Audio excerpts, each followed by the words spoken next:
Members, it's the appointed time and we have a quorum.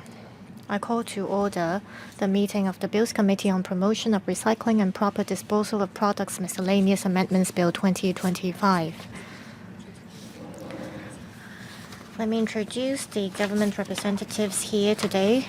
We have Mr. Kenneth Chang, Deputy Director of Environmental Protection, Mr. Steve Wong, Assistant Director, Waste Management, Mr. David Lai, Principal Environmental Protection Officer, Ms. Amy Wong, Acting Principal Assistant Secretary for Environment and Ecology, Mr. Philip Lee, Principal Environmental Protection Officer, and two officers from the DOJ. They are Ms. Selina Lau, Senior Assistant Law Draftsman, and Ms. Janice Leung, Government Counsel. We're going to start from Clause 16 of the bill, that's Section 114 of the Product Eco-Responsibility Ordinance. Please refer to page 29 of the Chinese marked up copy and page 2304 of the blue bill. Members, you may want to refer to the Legal Advisor's letter dated the 17th of April 2025. Mr. Kenneth Chang, perhaps you can walk us through the reply first. Yes, before we continue with the clause-by-clause scrutiny, I'd like to stress that in the previous three meetings, members of Legislative as well as members of the trade have provided views about the common legislative framework, that is the subsidiary legislations to be established after the framework is set. Should we adopt a negative vetting approach or a positive vetting approach? If we adopt a positive vetting approach, that will allow us more time in this council to discuss the subsidiary legislations. We have considered the views, as explained before.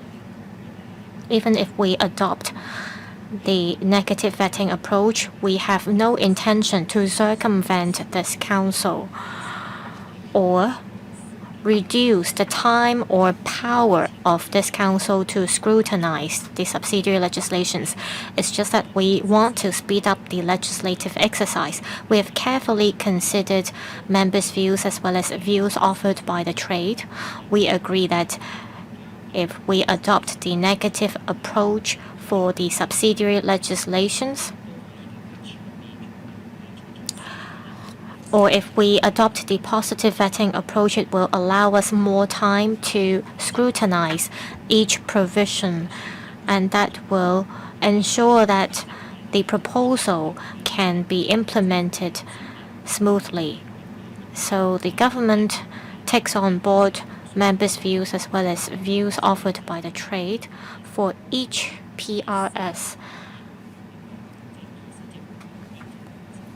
We will adopt the positive vetting approach for the subsidiary legislations. The common legislative framework covers most of the elements for each PRS, Producer Responsibility Scheme. So even if we adopt the positive vetting approach in the future, we can adopt a more efficient approach in carrying out the legislative exercise. So we will propose a CSA. On page 59, that concerns Section 159, and on page 60, that concerns Section 106, which states that the director can, in accordance with the relevant requirements, amend Part 7 or Schedule 12. We will amend references to negative vetting to positive vetting. Here, I'd like to thank the views offered by members as well as the trade. The CSA that we're going to propose will help members scrutinize the rest of the clauses, and this is in response to views of the trade. Thank you. I thank the administration for this decision on behalf of the Bills Committee. I think this is a responsible decision made by the administration. This also shows the healthy relationship between the executive and the legislature. As mentioned, there are views provided in the submissions, and the government has taken on board the views. The upcoming PRS, they are all market-led, and I believe the administration decision will help the implementation of the bill. I'd like to listen to members' views first. Mr. Peter Xu, thank you. I thank the administration for taking on board members' views. That is, we will adopt the positive vetting approach instead of the negative vetting approach. I hope by doing so, the government will still speed up the legislative exercise. Well, this council serves certain functions. When the administration tables any papers, we carefully read the papers. We, together with the trade, are here to help the administration improve the bill. Over the past 2 meetings, we learned that the negative vetting approach will not be helpful. So I'm glad that the government is taking the initiative to propose the relevant amendments. Now, apart from plastic beverage containers, we will have PRS for batteries as well as vehicle tires. So we will have to listen to the views of the relevant stakeholders. I believe that the trade will be very happy to learn that the administration is adopting the positive vetting approach. Mr. Chen Xiuhong, I agree with what the chairman as well as Mr. Peter Xu said. In the previous meetings, as well as during the panel discussion, we learned that there was a consensus. That is, we all support the PRS approach. The Hong Kong Beverage Association, as well as the other relevant associations, they all show that they support the PRS approach. It's just that the devils are in the details. Like Mr. Peter Xu said, there will be subsidiary legislations for PRS, for plastic beverage containers, EV batteries, as well as vehicle tires. Each of the relevant trade, they have their own unique characteristics and their own unique workflows. I understand, therefore, that each of the relevant trades may have concerns about the negative vetting approach. So I'm glad the administration has taken on board views of members as well as the trade. This shows that the administration would really like to get things right and that they are committed to do so. I believe the current term government as well as the next current term Legislative or the next Legislative, we will work with the administration to ensure that the bill responds to everybody's aspirations. I think with the healthy interaction between the executive and the legislature, we will see smooth implementation of the bill. I hope that moving forward, we'll be able to work in full steam and scrutinize each clause of the bill, and that we'll be able to have the bill passed as early as possible. Ms. Carmen Khan. Thank you, Chairman. As you said, the administration is going to adopt the positive vetting approach for the subsidiary legislations concerning the 5 regulated product wastes. This concerns Schedule 12, and this is a major decision. This is called the Promotion of Recycling and Proper Disposal of Products Miscellaneous Amendments Bill 2025. The administration has responded to the trade's views. The Hong Kong Beverage Association also made the comments that it would like to have more communication between the administration and the trade. Well, this bill is about promoting recycling. I hope that the administration won't have its determination wavered just because of the negative vetting approach.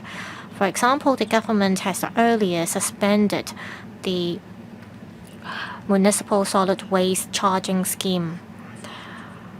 This particular bill is going to promote the circular economy as well as recycling. So the positive vetting approach is to help you implement all the relevant proposals. According to Schedule 12, the administration will be empowered to adopt the negative vetting approach. I believe if you adopt the positive vetting approach, you can still have the legislative exercise expedited.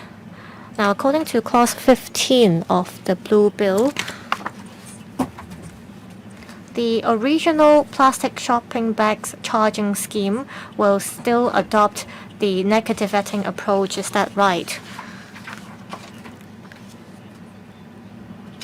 So my question is about your determination by adopting the negative vetting approach. Administration. Now, on the plastic shopping bag charging scheme, we will adopt the original proposal. That is, we will adopt the negative vetting approach. Now, on the point about the determination, of course, our determination will remain unchanged regardless of whether we adopt the positive or negative vetting approach. We hope that Legislative members will work with the administration to implement this bill, which is beneficial to our environment, as early as possible. Well, the difference between positive and negative vetting approach may be a difference of, say, several weeks in terms of how long it will take for us to pass the relevant provisions. Now, I see that most of us support the administration's decision, and this is a good example showing the good relationship and interaction between the legislature and the executive. Now, I will pass the floor to the administration to carry on with the clause-by-clause scrutiny. Thank you. We stopped at page 29 in the previous meeting. It's about the registration as well as the variation of the producer responsibility plans. We can look at pages 29 to 31 in one go. For sections 114, 115, we can look at them together. It is about varying, suspending, and canceling the approval of producer responsibility plans. These are all about the relevant procedures. We've actually looked at the details in the previous meetings already. If members do not have any questions about this, I guess we can move on to page 32. Well, please hold on. Mr. Andrew Lam. Sorry, Chairman.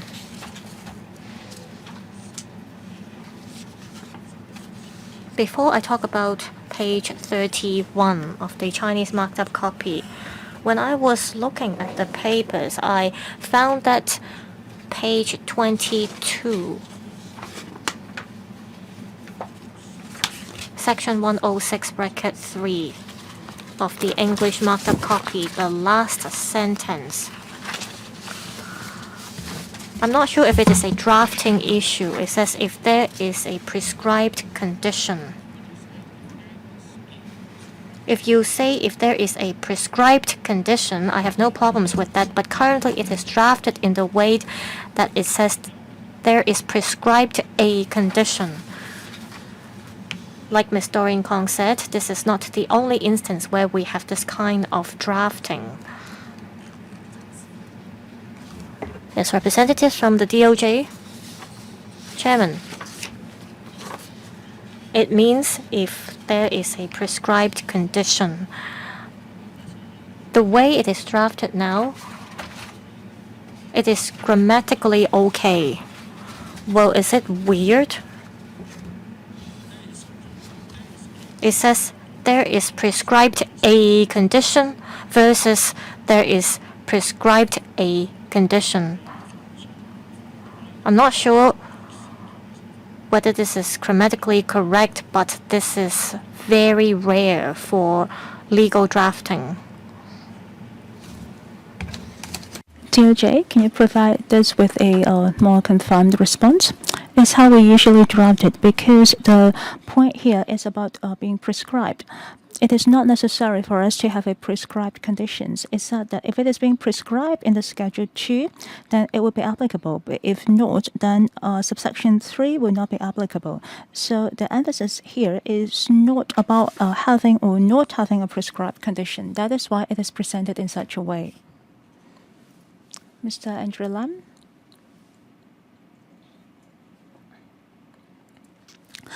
I have heard your response.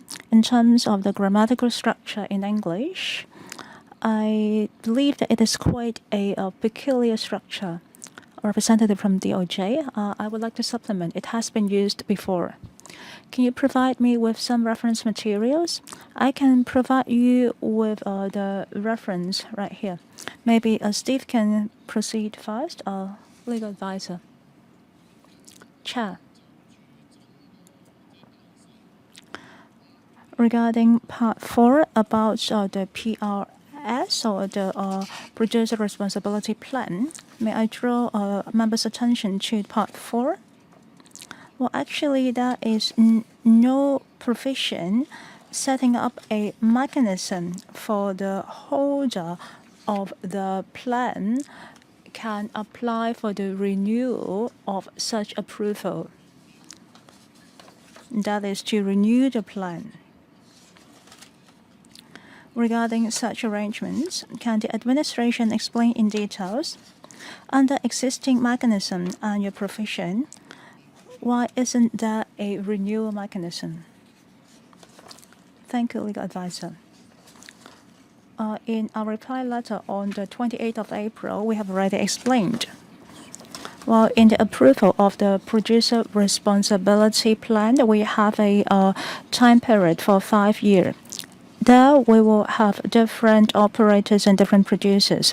Within the 5 years' time, according to the operation conditions, maybe they will submit the amendments to us, and they are able to submit the amendments or the change of conditions before the deadline.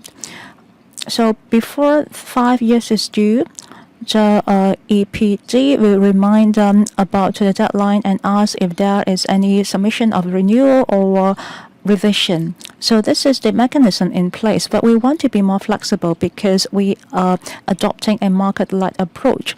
Therefore, the producer will be able to amend anytime they wish according to the market conditions. And every time they renew it or revise it, there will be a new deadline. Legal advisor. Thank you, Chair.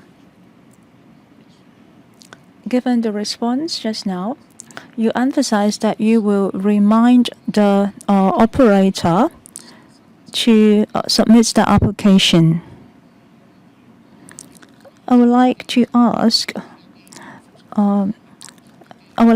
the administration, is it just some executive measures or is it going to be stipulated in the ordinance? If it is just executive measures, how exactly is it going to be put in place? Steve? Thank you. It is an executive measure. According to our usual practice, about 6 months before the deadline, we will send a reminder to the operator. Let's continue. Okay. Mr. Andrew Lam, I thought you had finished asking your questions. In 0031, bracket 3, bracket B, the holder of that plan, it has been judged that it is in violation of this mechanism. And the definition is in 105, it can be an individual or a corporate. under such circumstances, then under clause 106, I assume that in a certain company, perhaps there are different products, so there might be more than just one plan. Whether it is an individual or a corporate, there can be more than just one plan. Therefore, in subsection 3 bracket B, I want to ask if it has been ruled, are you pointing at that particular incident or that individual or corporate? If the person in charge of that company has been changed, would it still be applicable? If it is a partnership, if it is one partners that has been judged or ruled, is that company going to share that responsibility still? I'm talking about one of the two partners of that partnership. In other words, that particular partner might have been ruled as in contravention of this ordinance. After joining this company, would it still hold? Well, in terms of the contravention of the ordinance, we are focusing on the holder of that particular plan. As mentioned, there are certain definitions to it. According to what we understand, mostly the suppliers will submit their plan in the name of the corporate. So there lies the responsibility. From what I understand, if the company has a change of person in charge, then that company is still liable. Or if one of the person in charge of company A has transferred to company B, that means there is no previous record. Steve, thank you. It depends on the structure of that company. If it is a sole proprietorship, then there will be individual responsibility. If that is a limited company, then even if they have changed the managers or person in charge, then the responsibility lies with that limited company. Any further questions? Understood. Next, Ms. Carmen Ken. Thank you, Chairman. Are we at clause 117? It is on page 31. I think we are not there yet. We are almost there. Well, because you're talking about the 29, 30, 31, can I ask a question about 117? Yes, go ahead. In clause 117, it mentioned that a holder of an approved producer responsibility plan. So it's going back to the definition of a holder. I see a very generic description. So this terminology is not being properly defined. Is this term being defined as in previous clause? Is clause 105's definition applicable here? To be more specific, it can be the supplier or the designated plan operator. We can refer them to as a holder. Is that the case? Or I would like to know who is liable because criminal offenses can be involved. Ms. Ken, you understood correctly. It is referring to the definition of the holder in clause 105. Therefore, if there is non-compliance, then the holder in 117 here refers to the definition of clause 105. Chair, so it can be the applier. It means in 106 bracket 1 bracket B. So it can be a supplier or a specific registered scheme operator, in short form SO. They can both be the holder. So who has the liability, or they are both liable? Thank you, Ms. Khan.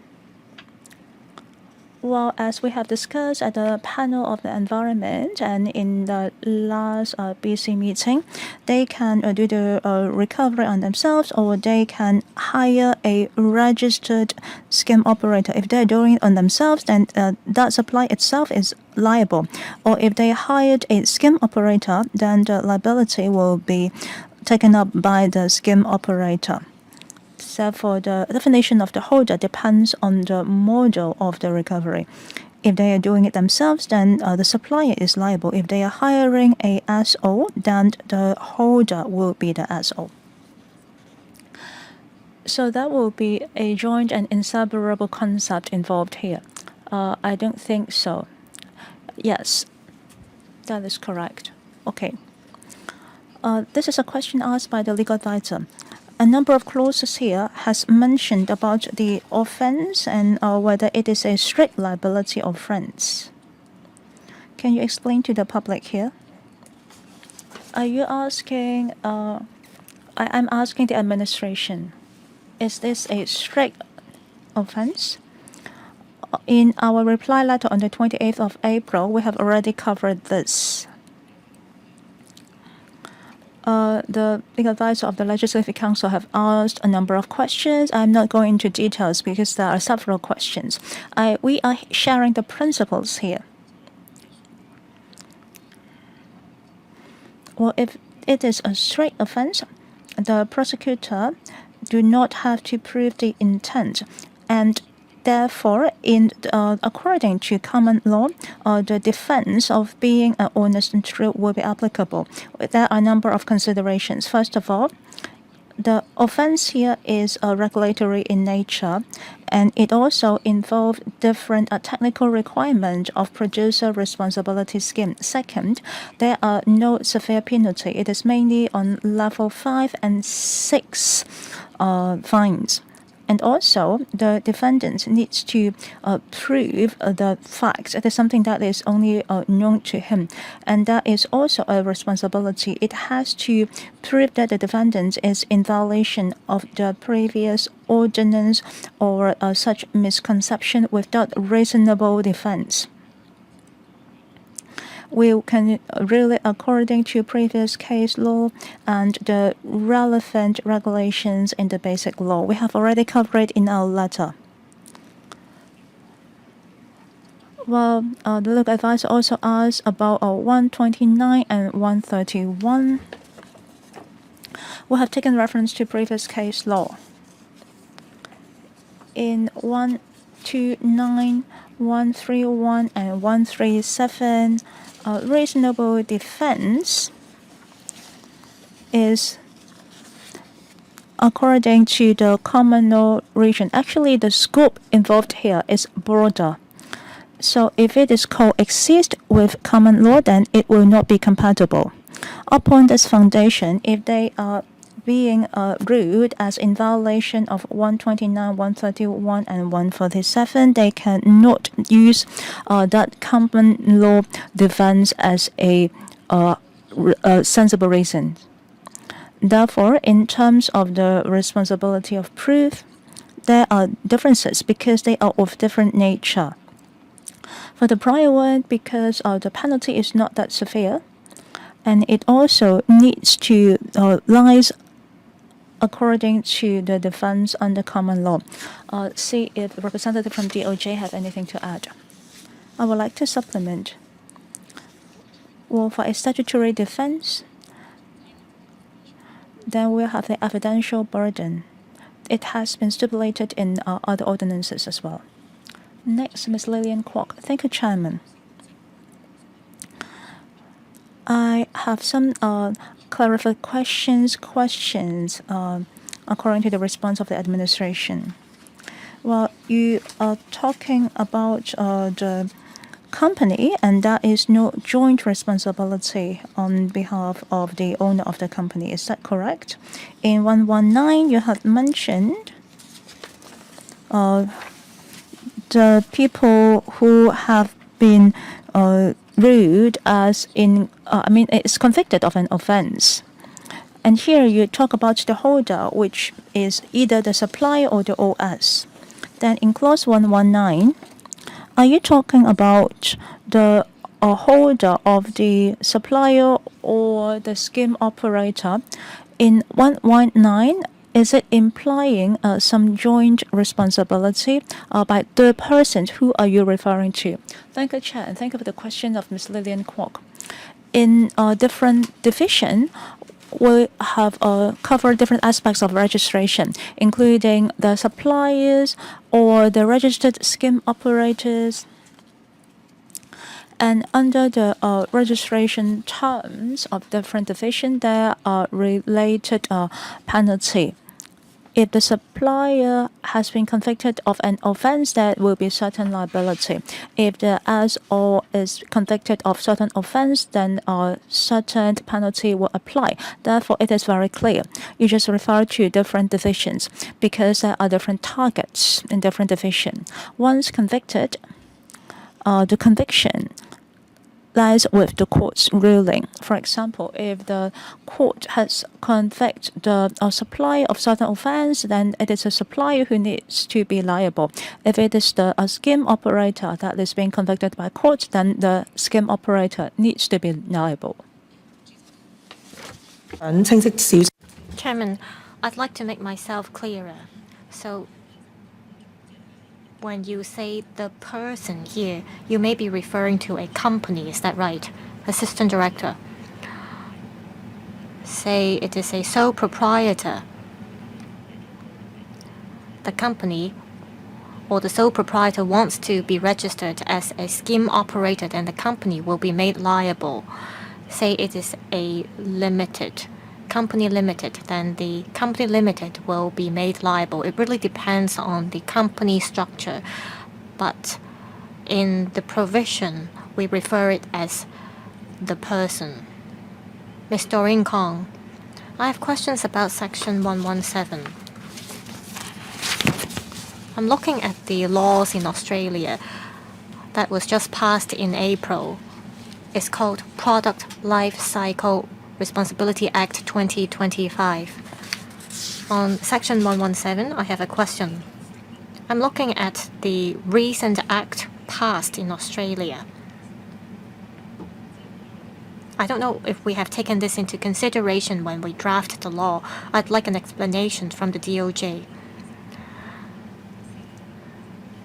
This bill concerns companies or different types of operators which may carry out recycling. Have you thought of the possibilities of aiding and abetting others to commit certain offences? Section 41 of the Act of Australia is called ancillary offence. We cannot rule out the possibilities that there could be such offences. Mr. Andrew Lam asked about how you differentiate person and company. You've been talking about companies. Now, according to Section 39 of the Australian Act, it says evidence as to the state of mind of corporation. They look at the evidence available. They look at whether the officers, employees, or the agents that commit an offense. There should be evidence that proves the state of mind of the relevant organizations or companies. Well, the DOJ may say that we have similar ideas under the common law system. I want to know if you have taken into consideration this. We're talking about a level 6 fine, and we shouldn't waste the court's time to discuss this. Another question for the DOJ. Different PRS may involve overseas companies. Well, will this bill have extraterritorial effect? The Act in Australia has extraterritorial effect, and if this does not have the extraterritorial effect, can you explain why? DOJ, please.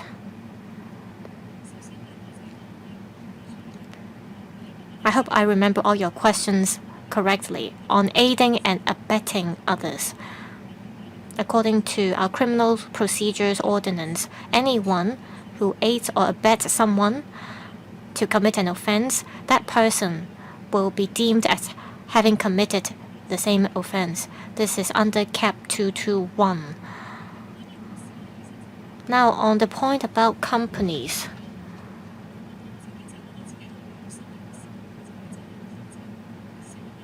Well, I haven't studied this in depth, but according to my understanding, under the common law system, if a company commits an offense, we adopt the concept of corporate mind. That is the management of a company, or the so-called mastermind.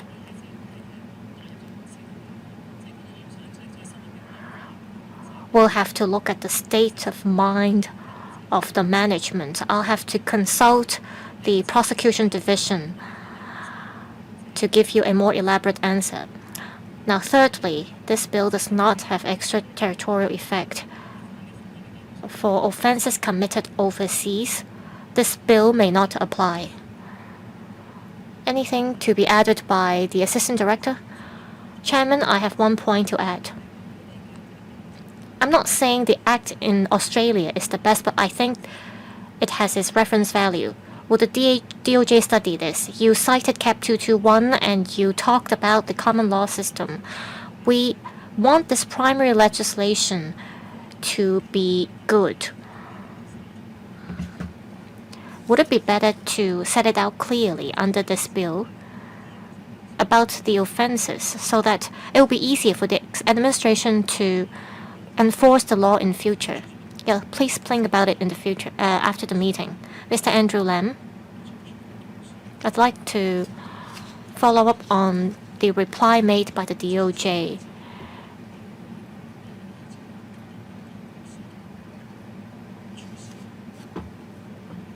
My question was exactly about the relationship between the company concerned or the person in charge. If the person in charge commits the offense, then how would you enforce the law? And just now the assistant director said it would be regarded as the company that has committed the offense. But according to the DOJ, we'll have to look at the intent of the mastermind or the person in charge.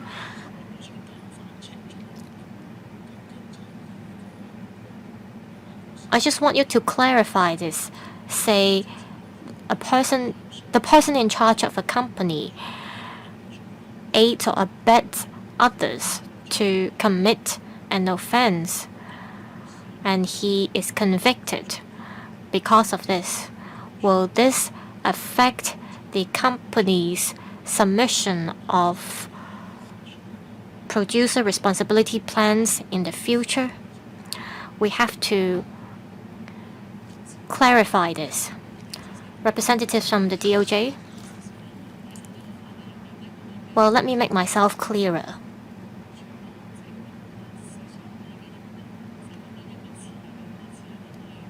We are looking at the holders, and the holders could be a company or a natural person. And it is only with a company or a natural person that we can have an offense committed. A company may commit an offense in the name of that company. But a company is an object, so we cannot look at the company's intent. We can only look at the state of mind of the person in charge of the company.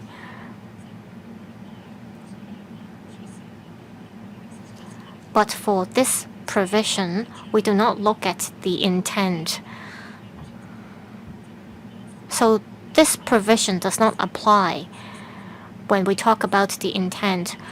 Company, they may commit an offense in the name of the company. And any structural changes undergone by the company may be irrelevant. Ms. Carmen Khan? On whether we need extraterritorial effect for this bill, I'd like to ride on what Ms. Doreen Kong said. I remember when we discussed the policy matters, we mentioned that for overseas exhibitors, if they meet the requirements to be exempted while they are overseas exhibitors, they could be exempted from the bill. However, if they don't get the exemption, according to the clauses we look at, like Division 3, Section 109, all supplies will have to be registered even if they are from overseas. So if they do not get the exemption, they will have to be registered. And as long as they are registered, they will be regulated under this bill. Does that mean this is the reason why we do not have extraterritorial effect for this bill? So we do not give people the impression that overseas suppliers will not be regulated. Assistant Director, Say there is an overseas company. It may come to Hong Kong to carry out the distribution. That's why we say this bill will apply to Hong Kong. Say there is an overseas exhibitor and the exhibitor is in Hong Kong for a short-term exhibition, and should we exempt the overseas exhibitor for certain liability or responsibilities? Well, it is exactly because this is an overseas company, the company will have to register with the EPD to tell us the period they are here for the exhibition. So that's why we think it is enough to apply this bill in Hong Kong only. So that means those that carry out distribution here, they have to be registered. Under Division 16 of the Companies Ordinance, they'll have to be registered. Even if they take up any part-time engagement, they will have to get the business registration. Is that right? Well, if they carry on any businesses in Hong Kong, of course, they'll have to comply with the relevant laws in Hong Kong. Please carry on. We have completed Division 4 from pages 32 to page 33. It's about registration. Now, we are focusing on registered scheme operators in this part. The registered scheme operators will have to register with the EPD. Say the scheme operators suspend the relevant businesses, they'll have to cancel the registration. Now, we mentioned that registered scheme operators will have to take up the recycling responsibility. So Section 120 states that registered scheme operators will have to register with the EPD to tell us that they are engaged by a certain supplier.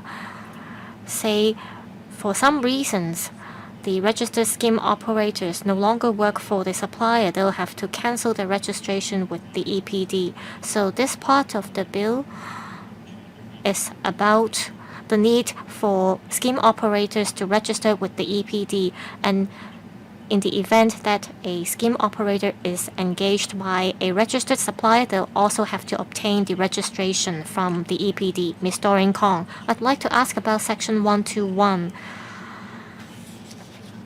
According to Section 121,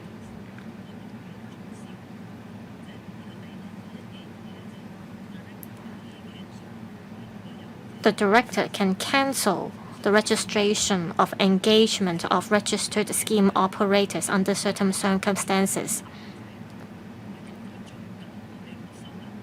Say a scheme operator is recycling beverage containers or plastic bottles.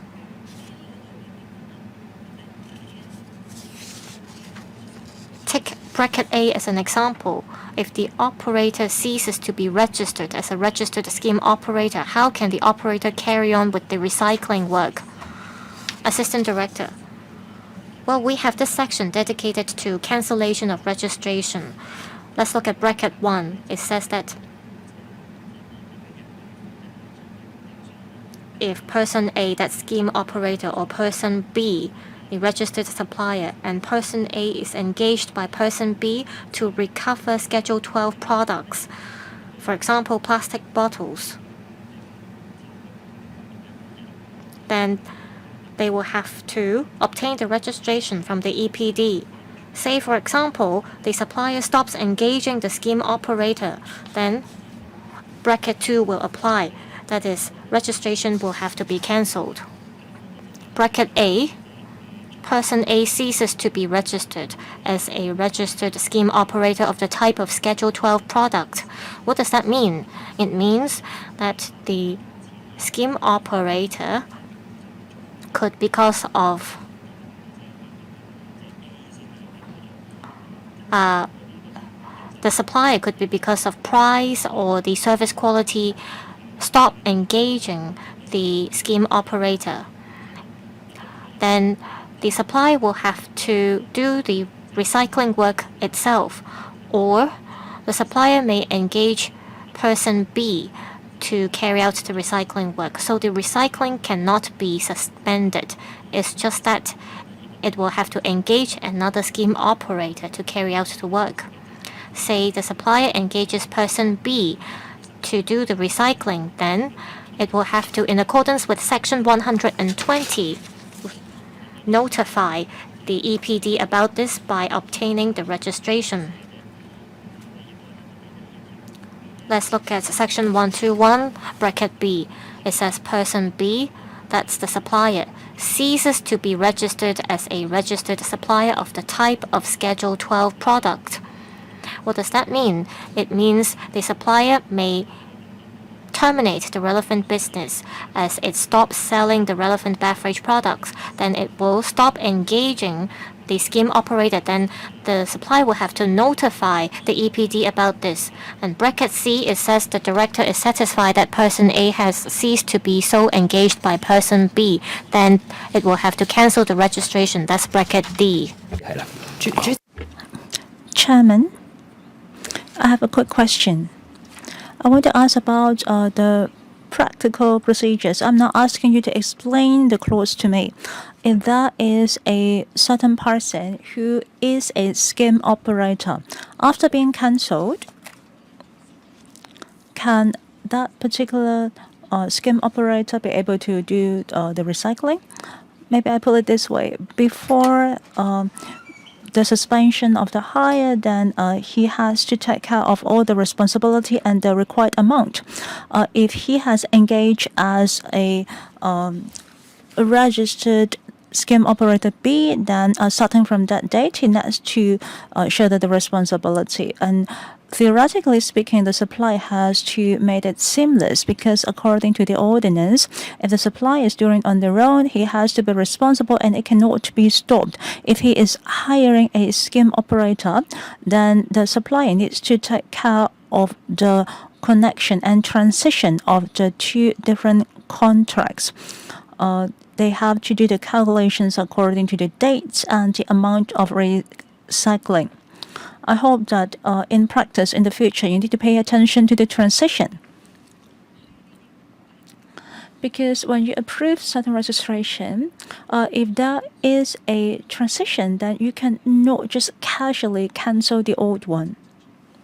I have a follow-up question. Just now, Mr. Rincon has talked about the transition because it is market-led. Then my question is, let's say I am a beverage company A, then I need to take care of the transition without the approval of the government. Is that true? Correct. The final responsibility lies with the supplier because we will calculate according to the distribution amount of the previous year. So we speculate that there should be a certain amount of recovery this year. Maybe at the beginning of this year, he will say that all the bottles to be recovered will be taken care of by scheme operator A.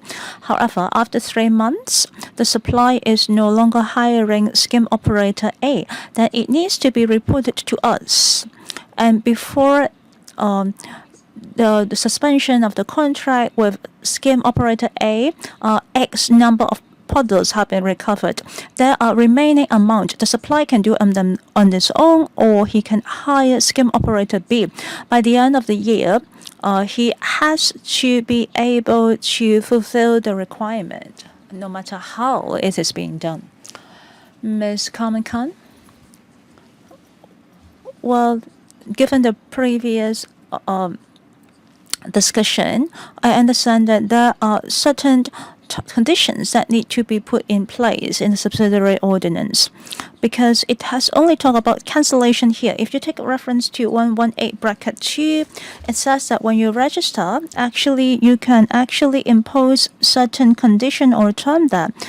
And in case of cancellation, if there are maybe there are disagreement or contradiction of the contract, should there be some term and condition in place as well? Would you consider to draft it like 118 bracket subsection 2? Well, since we are doing positive vetting now, if there is anything unclear, we can do it later, including 120 subsection 2. Is it a must for us to register all the engagement? Here it says that the director needs to register such engagement. But how is it being done? Because there can be different types of engagement. What is the responsibility of the department? For a 5-year scheme, does the supplier has any options? Can the supplier choose to engage the scheme operator for a different period of time, or is it a must for them to sign a contract of 5 years? It is not very clear about the term registration of engagement. Well, first of all, if you need to be a registered scheme operator, then in your plan it needs to be approved by us. With an approved plan, then you can become a registered scheme operator. After that, suppliers can engage you. After engaging you, you need to be registered with us. Then we will know that this scheme operator has taken up the recovery responsibility of a particular supplier. If there is a suspension of that engagement, then the only thing that I need to know is that this scheme operator is no longer serving the supplier.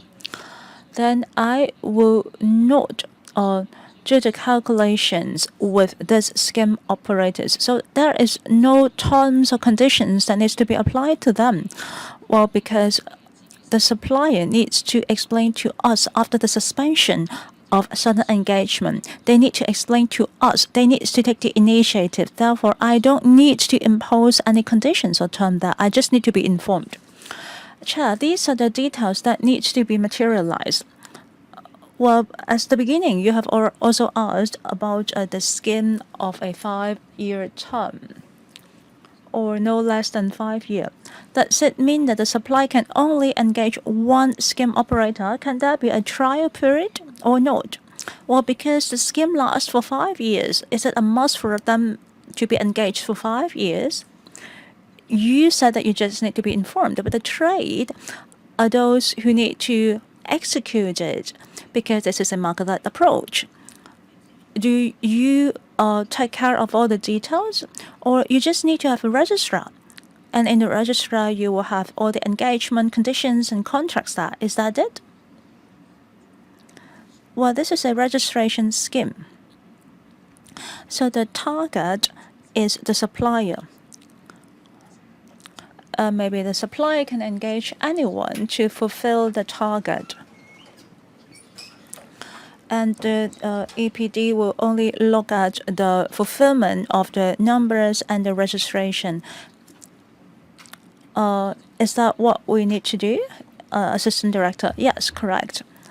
Well, as a scheme operator, every time we have to approve the scheme, it is no longer than 5 years. Within this period of time, anyone can engage this scheme operator.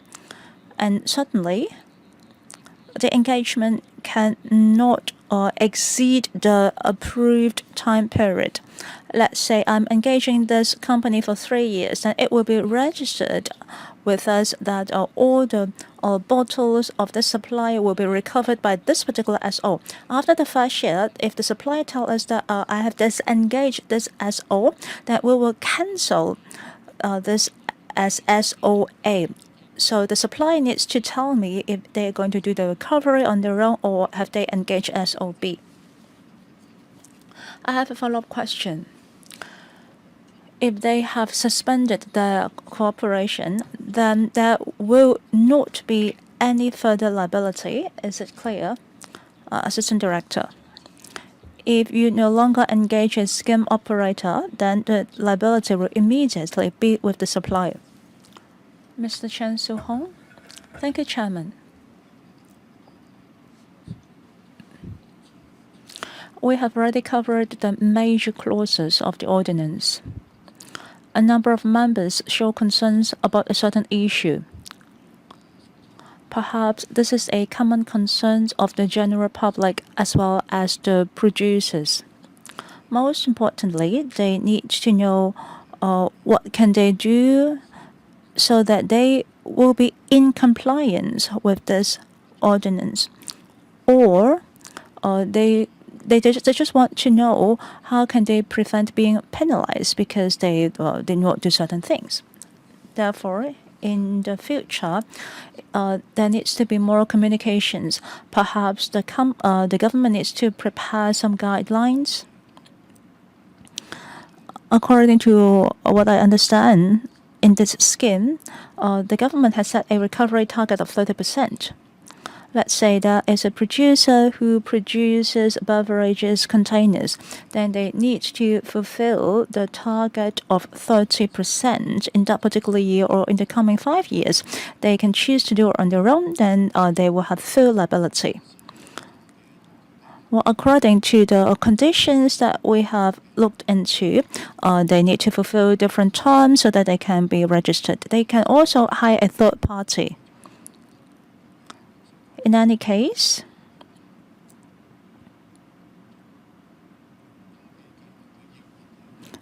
there is also a certain holder called SO, that is a registered scheme operator. The supplier can hire one or more than one SO.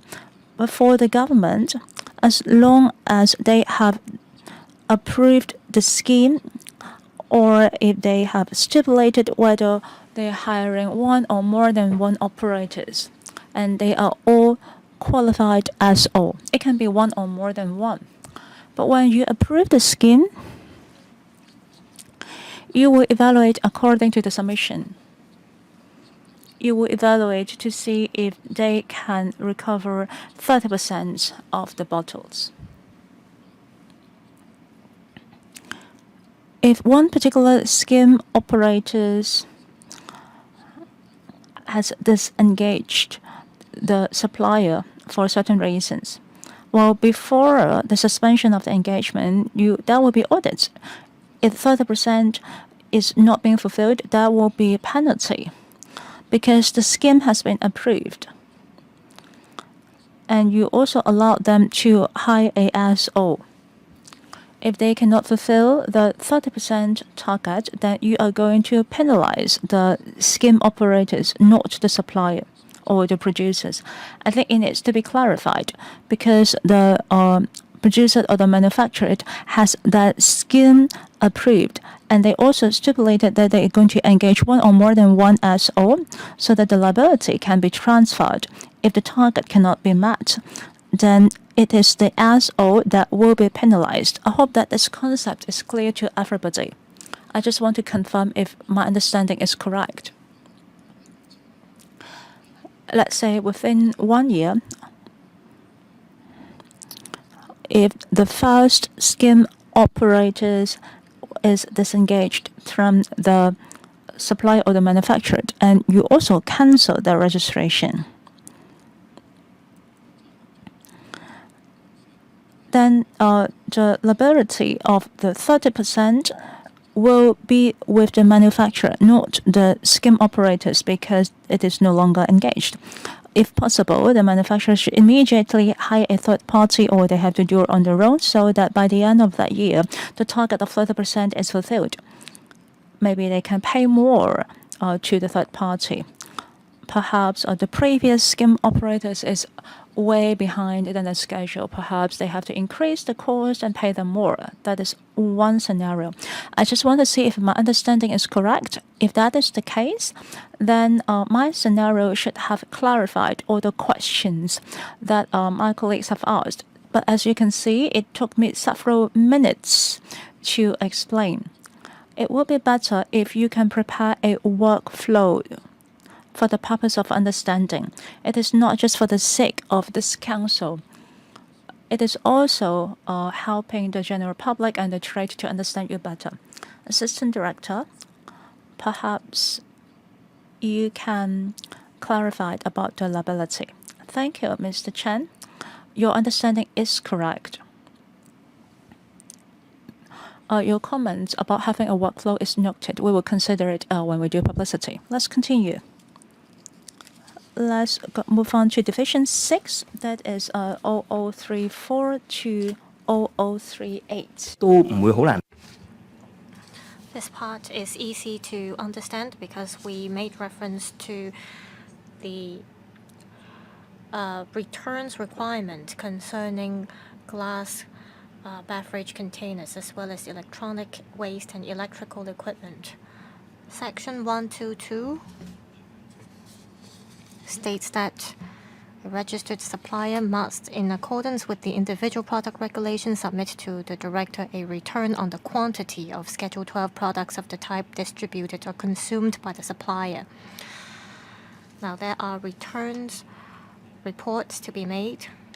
So the following part is about what the supplier have to pay attention to and what the auditor will have to prepare. Yes, Ms. Doreen Kong, I have questions about sections 122 to 125. You're asking for registered suppliers to submit all these reports. It is stated here that the reports will have to be submitted during a prescribed period. So how long is the prescribed period? Within 1 month or 2 months? I don't think this will only be set out in the subsidiary legislations. I think you should make this clear in the primary legislation. Assistant Director. So the requirements will be similar to those under the PRS for glass beverage containers as well as electronic waste. Now, making reference to these PRS, the returns will have to be submitted to the EPD within a month. For annual auditing report, the report will have to be submitted within 3 months after the prescribed period has ended. Yes, Ms. Lillian Kwok. According to the bill, if you do not submit the report according to the deadline, you will commit an offense. Now, according to your experience under the PRS for glass beverage containers or the PRS for electronic waste, how will you deal with situations where reports are submitted late? Assistant Director. In the past, under the PRS for glass beverage containers as well as that for electrical and electronic waste, there was late submission for returns and auditing report, and we issued reminders. If there were further delays, we would prosecute the person concerned. So there were prosecution. How late were the suppliers and when did you initiate the prosecution? Can you elaborate, please?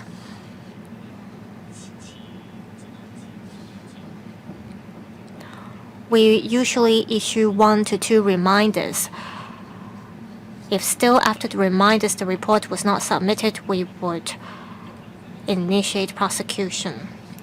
So how frequently do you issue the reminders? Once every 3 months or once every 6 months? Yes, Mr. Lai. We issue a reminder on average once a month. Ms. Carmen Khan. Chairman. The administration was talking about the actual practice, but these details are not set out in the bill. Now, these provisions contains the phrase, in accordance with the individual product regulation. Well, you've already stated that you will adopt the positive vetting approach. In terms of how the return or auditing reports need to be submitted, the details will be set out under the individual product regulation. There might be different requirements for the different regulated waste products. Is that right? You cited the PRS for electronic waste and electrical equipment, but will the requirements be the same for the future PRS? Assistant Director. Well, Ms. Carmen Khan's understanding is correct. Division 6 is about the major principles. It sets out the requirements on how the registered suppliers will have to submit the returns and the relevant reports for each regulated waste product. The relevant requirements will be set out in details in the subsidiary legislations. For example, it will include details such as how frequently will the return have to be submitted. Well, where will the exemption clauses be included? Earlier, you said that for suppliers that produce a relatively small amount of products, they will not be covered under this bill. Yes. Section 123 has already set out the exemption clauses. It says that a registered supplier of a type of Schedule 12 product must be submitted to the director, and if the supplier does not submit a quantity of Schedule 12 products that exceed the prescribed quantity, then the relevant return will not have to be submitted. So this is where Section 123 bracket 2 comes in. And with this subsection, we are exempting the relevant suppliers from submitting the auditing report or the relevant paperwork. So we will have to look at the subsidiary legislations for the detailed requirements, correct? Now, page 36 concerns subdivision 2 and page 37 concerns subdivision 3. They are both connected with each other. It's just that they regulate different parties, respectively. For subdivision 2, it is for the registered suppliers. It is about the submission of returns by registered suppliers. And for subdivision 3, the provisions are basically the same. It's just that the provisions are about or are for the registered scheme operators. Registered scheme operators also have to submit returns as well as annual reports. So sections 124 to 127 are drafted in the same way. It's just that they concern different parties. Let's see if members have any questions. Please carry on. We now come to page 37, subdivision 7. It's about other requirements regarding distribution, consumption, and recovery of Schedule 12 products. What does it mean by other requirements? Well, we have already set out all the common elements for the different PRS.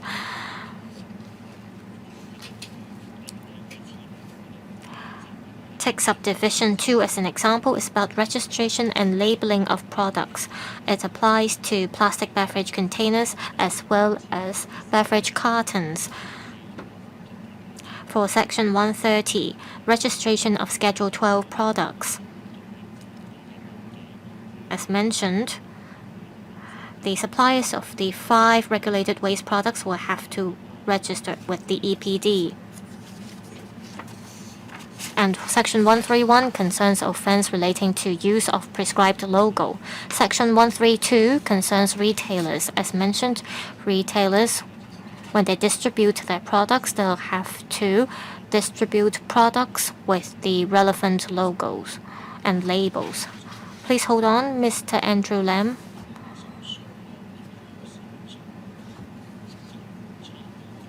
Well, I think there are retailers of different scales on the market.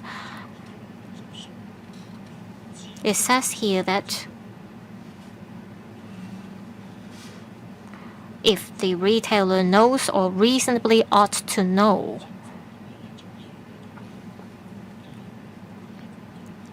well, of course, we'll give the benefit of doubt to the defendant, but in actual practice, how will you be able to prove whether a retailer knows or reasonably ought to know that the product is a non-compliant product? Assistant Director, we discussed this before. In future, say there's a retailer that sells plastic bottle beverage. we will carry out inspections. And before we implement the PRS, we will definitely educate retailers that they'll have the responsibility under the bill. So before the subsidiary legislations take into effect, we will talk to retailers. In fact, we have been meeting with different retailers, so they are aware that in future they'll bear the responsibility under this bill. So we will ensure that retailers have the knowledge about the scheme before the scheme takes into effect. Understood. So in future, for retailers of different scales, they will not be able to sell different imported products without the labels. Ms. Doreen Kong. I have a similar question.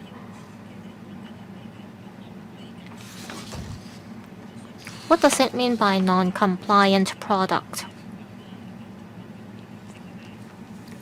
Well, a non-compliant product could be a product without the relevant barcode that can be identified easily. But here A says the product is not a registered product. Say I am a hawker or a small merchant. I want to import beverage cartons or beverage in plastic bottles. Will I have to identify whether there is the right barcode or label on each of the imported product? Assistant Director. Well, the responsibility to register the products falls on the supplier. Before they offer any products, they'll have to register with the EPD. So how will retailers know whether the product is registered? First, they can look at whether there is the label, and in future on the EPD website, there'll be a list of products that have been registered with the EPD. You may refer to the barcode, and the barcode could be searched on the EPD website. Also, retailers, when they talk to suppliers, they can ask them whether the relevant products have already been registered. So there are multiple channels through which retailers can find out whether the relevant products have been registered. Chairman, we have to facilitate a good business environment. Well, the administration put it in a very correct way. Of course, suppliers will have the responsibility to ensure the products are registered. For bracket 1, 2, and 3 here, can you just include bracket A and B but not bracket C? I'm not sure if Mr. Peter Shield will agree to this. You'll have to ask retailers to check whether there is the logo, and you'll have to ask them to make sure whether the products are registered. I think this is a very stringent requirement for retailers. We will study this. Mr. Chen Xiu-hong.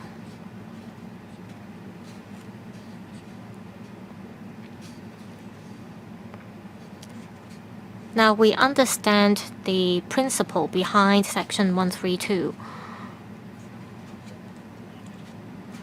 We talked about exempted products earlier.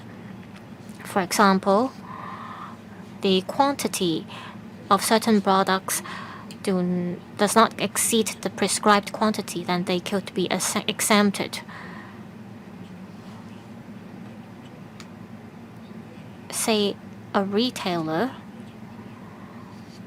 will it be allowed to sell certain products for the shops next door? The retailer may be aware that a product does not have the relevant logo, but will have to have officers who are there to enforce the law in order to catch the retailer. So a retailer may be selling different products, and the producer can only, or the supplier can only sell the products they produce. They cannot sell products offered by a third party. Is that right? Assistant Director, take herbal tea shops as an example. They produce the herbal tea in the shop for their customers, and so they are exempted from this bill. But say the herbal tea shops sell beverage products in plastic bottles that have been manufactured, then the product will have to be a registered product with the relevant label, and the supplier will have to engage a scheme operator to carry out the recycling work. Say the herbal tea shop is smaller than a certain size, then the shop will not have to set up a recycling or returning point. This is clear. Say there is a herbal tea shop that produces herbal tea in the shop, then of course it could be exempted. But if it is a store that sells, for example, Cokes, and if the shop is smaller than the designated size, then it will not have to be registered to set up a return point. 個讓 Chairman, citing the example of a herbal tea store or soybean milk store is actually a reference for the general public, but it is actually quite rough. The exemption mentioned in the ordinance is not given to a herbal tea store or a soybean milk store. You are given exemption according to certain conditions. For example, the amount being sold is lower than a certain bar. Let's say they are not selling within their own store. If they are taking it for sale at a third-party store, then how can you ensure that the other retailers would not be in contravention of the ordinance just to help a certain manufacturer to sell beverages in a small amount? Well, anyhow, the retailer has to make sure that they are selling registered product with labels. Taking a herbal tea shop as an example, normally at a herbal tea shop, they are selling herbal tea that they are prepared on their own, and they will be filling them into the bottle immediately. It is a very unique operation mode. Because of that, they are being exempt. But of course, a herbal tea shop can have different types of businesses. It can be more than just a homemade herbal tea. Probably they are also selling some pre-manufactured bottled beverages. If that is the case, these kind of products needs to be registered with label. I am more concerned about the prior. If they are buying in certain bottled beverages and resell, this is something that we understand. Let's say they are actually a small-scale workshop. They are selling certain kind of beverages, not just herbal tea, maybe some soybean milk. They should be exempt according to ordinance. My question is, if they are not selling on their own, if they are selling through a third party, then the third party will become a retailer. Is it clear that the third party cannot sell any product that is not labeled, even if that manufacturer is already being exempt?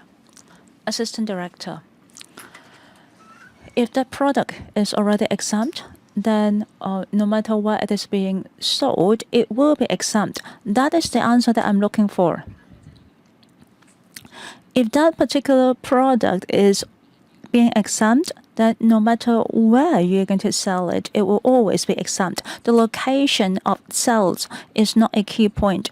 If it is being filled into a bottle and is expected to be consumed immediately, then it will be exempt. Well, maybe the restaurant nearby wants to have a certain number of these kind of beverages, and it will still be exempt. Thank you very much for the clarifications. My follow-up question is, if a manufacturer is being exempt, how can he or she know that they are being exempt? I believe that there will be some guidelines in the future setting out certain conditions for exemptions. But that will not be a certificate for exemptions. You don't need to do that. So when a third party is selling these kind of products, how can the third party ensure that they are selling exempt products so that they will not be non-compliance of the law? Thank you very much. You are detail-minded. I believe that we will set it out very clearly in the subsidiary legislature. We will list out the type of plastic bottle beverages very clearly. In practical, there will be a lot of publicity and education. Next, Ms. Carmen Khan, Chairman.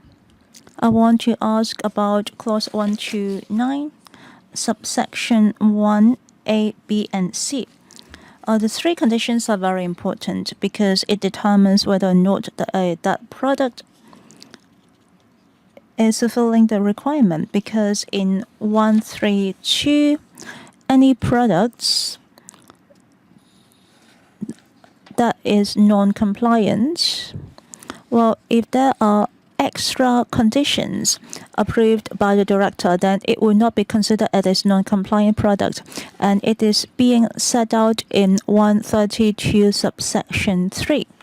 I believe that Mr. Shokafai is concerned about fake products. In 1A, B, C, well, 1A is straightforward, that is a registered product. In B, you mentioned about a designated barcode.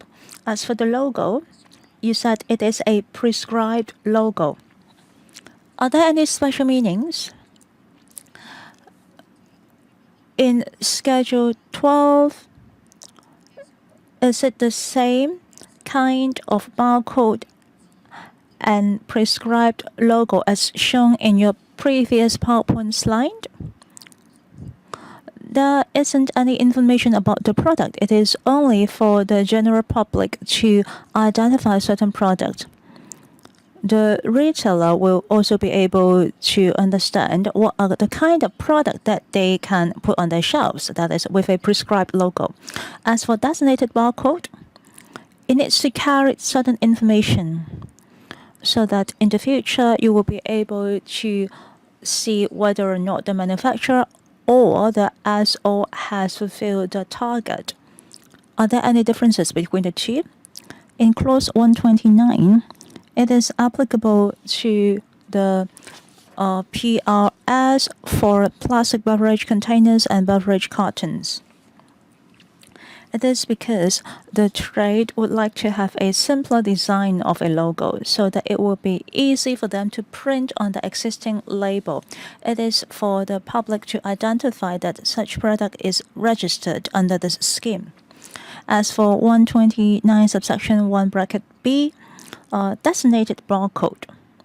Taking a plastic beverage containers as an example, each product will have a unique barcode. This barcode needs to be registered with us. After registering certain products, the supplier needs to be responsible for its recovery. It either recover on their own or assigned a ASO to do it.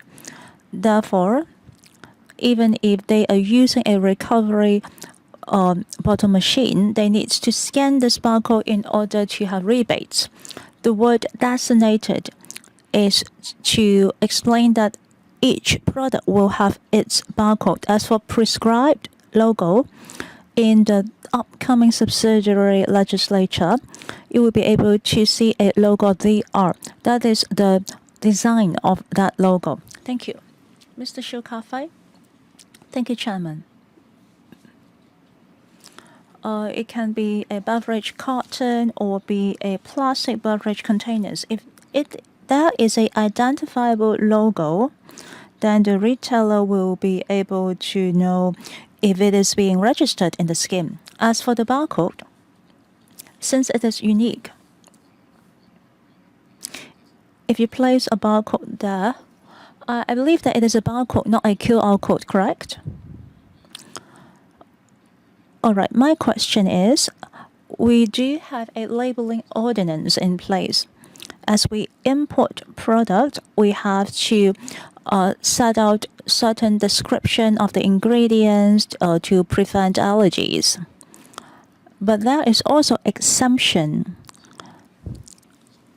You only need to fulfill a labeling ordinance if the amount of that product exceeds 5,000. Because sometimes when you import a new product, you're not sure if it is feasible in this market. If it is only of a sampling size, there is no reason for us to impose certain labeling ordinance on them because they're just testing the waters. Here you are talking about the barcode or the logo. I believe that there will be similar exemption conditions, right? Sometimes when the market import certain beverages from overseas market, even before they're publicly on sale, it is unreasonable for you to impose certain conditions on them. Would it be in line with the labeling ordinance?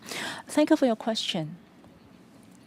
As far as we understand, the labeling ordinance allowed exemptions, but even the exempted product needs to put an exempted logo there. As we understand, by being exempted, it means that they don't need to provide the nutrition descriptions there. But for our logo, they don't need to look for any data. They just need to put the logo on the product. Therefore, even if they are exempt to put on the nutrition label, they still need to put on the logo indicating that they are being exempted. So in our case, for the small suppliers, they just need to put on one label that indicates that it is being registered with us and being exempted from ingredients description. I think you need to check with the Food Safety Center. There are quite a number of the products that goes into the market without any label. Maybe it is printed with some Japanese or Korean characters. You know, sometimes there are some Chinese products that are on sale in Hong Kong without any labeling because they are importing a quantity below 5,000. I once notified the Food Safety Center to inspect them, but when they go check on them, they discover that the quantity is below 5,000. Assistant Director, anything you would like to add? Thank you, Mr. Shiu. We will understand the situation. My principle is to facilitate business doing and to reduce the procedures that they need to be involved. Ms. Judy Chan, I am concerned about the distribution. There have been some clarifications. As that particular product is being manufactured, if it is being exempt, then no matter where it is being distributed or sold, it will always be exempt. I have one follow-up clarifying questions. This is something that is not that common.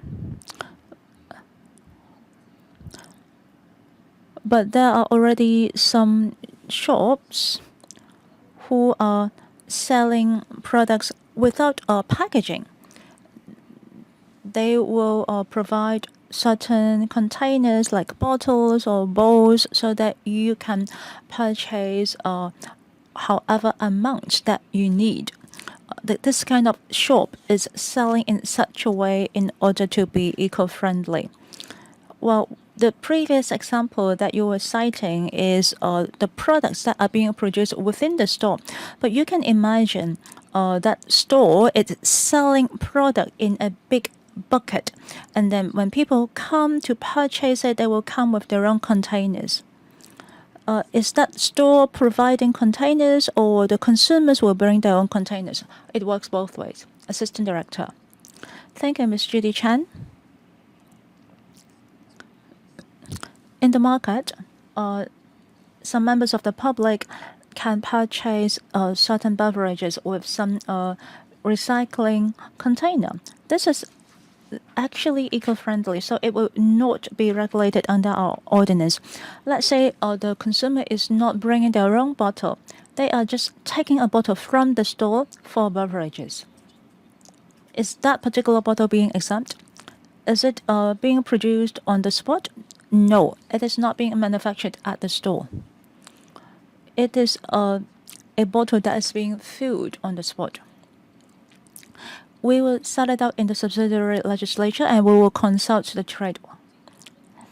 So it doesn't matter whether or not it is being manufactured on the spot, as long as it is being filled at the store, it will be exempt.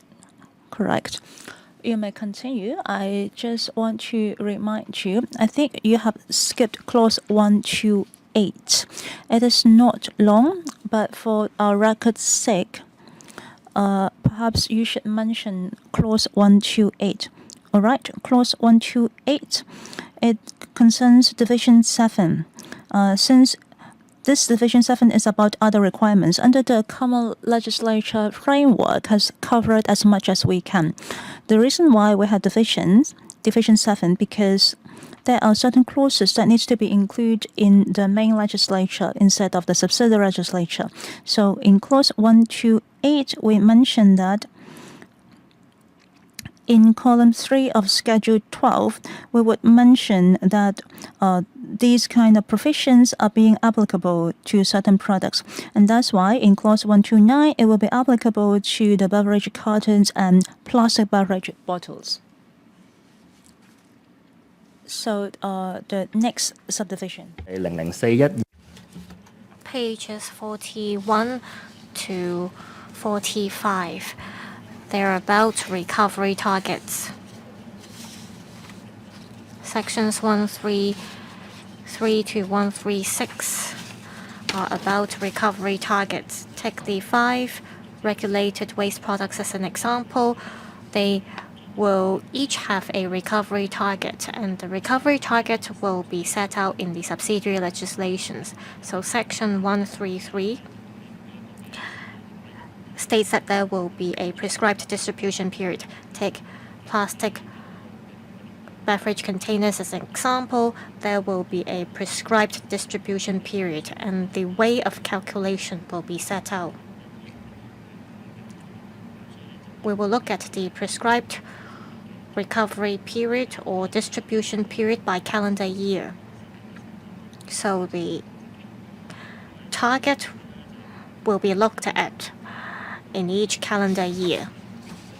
Section 134, if suppliers are doing the recycling themselves, they'll have to meet the recovery target. And same for Section 135. If a supplier has engaged a scheme operator, then the relevant scheme operator will be required to meet the recovery target.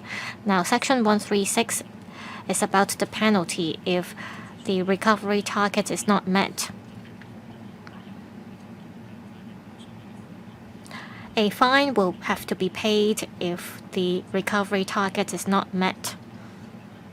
And the recovery target will be set at a different level for each of the 5 regulated waste products. We're now in talks with the relevant trades to see which method will provide convenience to them, and at the same time we want to set a penalty that creates a deterrent effect. So this is the major points under subdivision 3. Ms. Doreen Kong. Thank you, Chairman. I have a drafting question for 134 bracket 2 and 135 bracket 2. Second line, it says, during the prescribed distribution period in relation to the prescribed recovery period. I think the phrase in relation to the prescribed recovery period is not necessary. If you look at the definition under Section 133, it already says prescribed distribution period in relation to a prescribed recovery period. So I believe for subsection 2 of Section 134 and subsection 2 of Section 135, you'll not have to repeat the phrase in relation to the prescribed recovery period because it's set out clearly in the definition. Now I want to turn to Section 136 bracket 4. It says an assessment notice must be reserved within 5 years after the expiry of the period. This is a long period. In future, when you draft the subsidiary legislations, will the period for serving the notice be different for different regulated waste products? Some suppliers may be gone in 5 years' time. Assistant Director, followed by the DOJ. We will look at the drafting issue after the meeting. Now, on the point about assessment notice, we set the period as 5 years. This is to protect the government.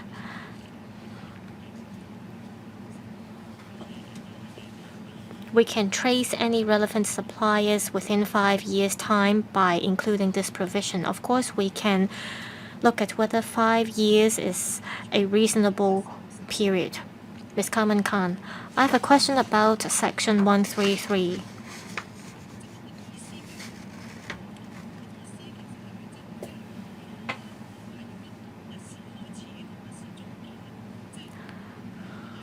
Does that mean a prescribed distribution period and the prescribed recovery period will commence at the same time? It says here that prescribed distribution period in relation to a prescribed recovery period means the period that is prescribed as the distribution period of the prescribed recovery period and ends immediately before the prescribed recovery period. Does that mean the two periods will commence and end at the same time? Assistant Director. Now, Section 133 gives rise to an egg and chicken issue.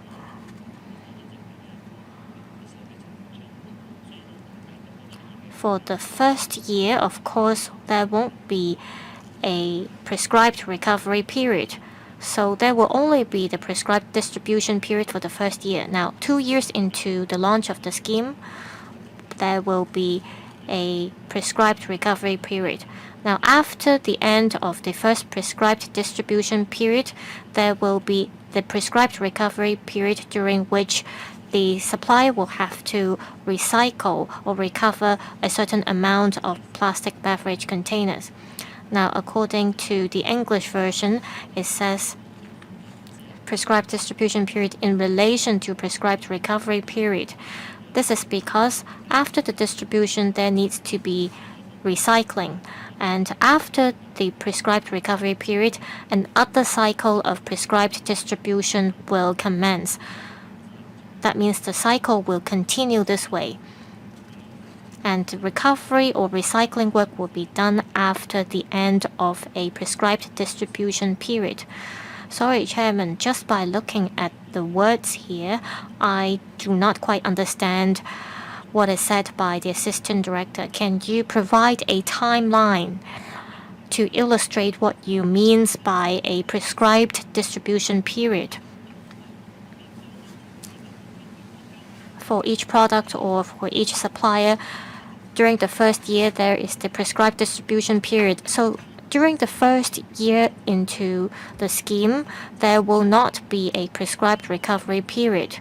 So there is no overlap between the prescribed distribution and recovery period during the first year. It is only starting from the second year that there will be both a prescribed distribution period and a prescribed recovery period. Is that right?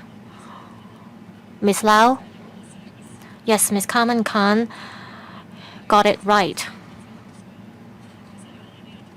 There will be an overlap between the prescribed distribution period and prescribed recovery period. Take 2028, the 1st of January to the 31st of December, and the 2029, the 1st of January to the 31st of December. Well, what it means by prescribed distribution period, according to Section 134, you have to recycle the products distributed during a prescribed distribution period. So we'll have to have a clear prescribed distribution period as well as a prescribed recovery period. We need to have a certain amount of products set during a prescribed distribution period. While I'm imagining a table, take the 1st of January 2027 to the 31st of December 2027 as an example. Now, during this period, which is a prescribed distribution period.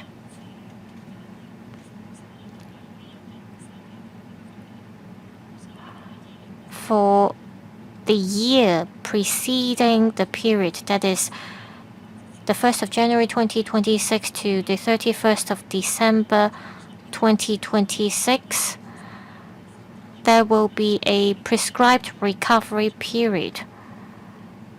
So this is how it's going to work. Well, can you provide a timeline in the next meeting, or can you provide an example so that we can understand this part of the bill? Mr. Peter Xu? I have questions about Section 136, bracket 2. Just now the administration talked about the definition of an assessment notice. Well, this assessment notice is to assess whether the suppliers have met the recovery target. In future, there will be 2 channels for recycling. People may make use of reverse vending machines to do the recycling. Other people may collect product waste from, say, refuse collection point or garbage bins.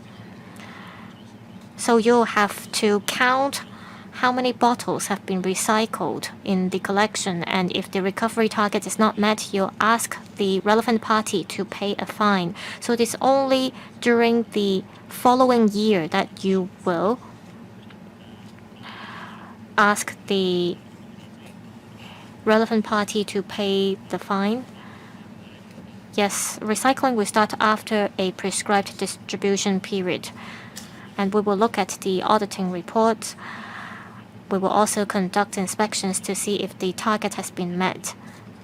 And it is only after the recovery period that we will detect whether there are any irregularities. And if there are any irregularities, we will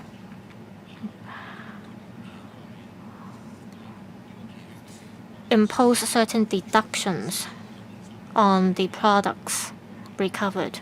Well, when will you, or how frequently will you make the assessment? Well, as mentioned, we will do it by calendar year. So after a prescribed distribution period, the prescribed recovery period will commence. Say in the following year after the prescribed distribution period, we detect any non-compliance, we will issue an assessment notice notifying the relevant party of the non-compliance. Well, Ms. Doreen Kong asked about Section 136, bracket 4. Then how come the assessment notice must be served within 5 years? Because you are going to review the performance of the relevant party every year. Mr. Chang? If you fail to meet the recovery target, then we will recover a payment from you. And this assessment notice is to notify you about that. Say, for example, you're supposed to recycle 10,000 bottles, but you've only recovered 8,000, and so there are 2,000 bottles short.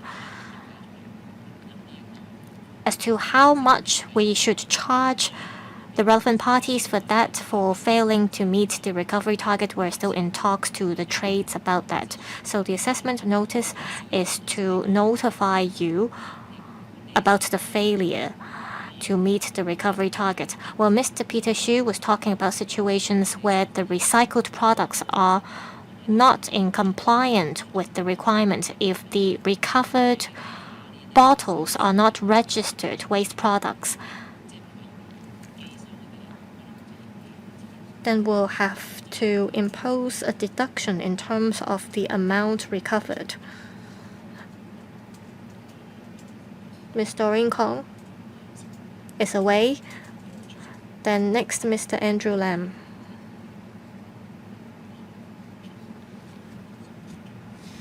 We've been talking about scenarios concerning plastic beverage containers. I'm trying to apply what we've talked about to vehicle tires. Well, how are you going to set the prescribed distribution period as well as the recovery period? Because the service lifespan for a vehicle tire is rather long compared to beverage containers. So how are you going to set the period with the relevant trade? Assistant Director, I think you can just focus on the framework. Please explain how can it be applicable on different products. Thank you, Mr. Lam. As the Assistant Director mentioned, Section 136 is a common legislative framework. It is by principle that rules over 5 different products. In the future, be it the plastic beverage containers or tires, the recovery period and the recovery target will be detailed out in subsidiary legislature. After passing this common legislative framework, we will still discuss with the trade to see what are the reasonable recovery period and amount, and it shall answer the question of Mr. Andrew Lam. After detailed discussion, we will set out the particulars in the subsidiary legislature. Well, there are certain timelines, let's say 5 years. Generally speaking, for beverages, a 5-year period is sufficient, but for tires of vehicles, maybe it is not enough. Since we are talking about a framework, I think you need to pay attention to the time period. Next, Ms. Carmen Khan, Chair.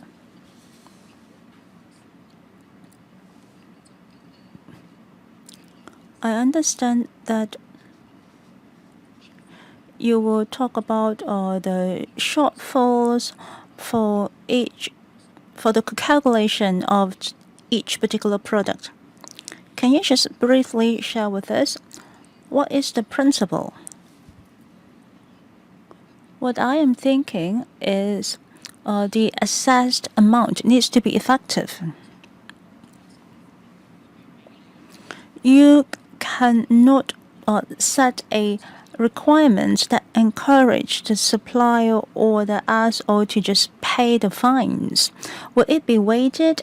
Let's say if they are going to recover the product, that is a certain cost. Since you will be able to read the engagement contract, then you will know the business cost of doing so. When they fail to meet the target, there will be a shortfall. Will the calculation based on that business cost in order to issue the assessment notice? Because if you're not doing it this way, you cannot impose any pressure there. I want to know what are the considerations that you have.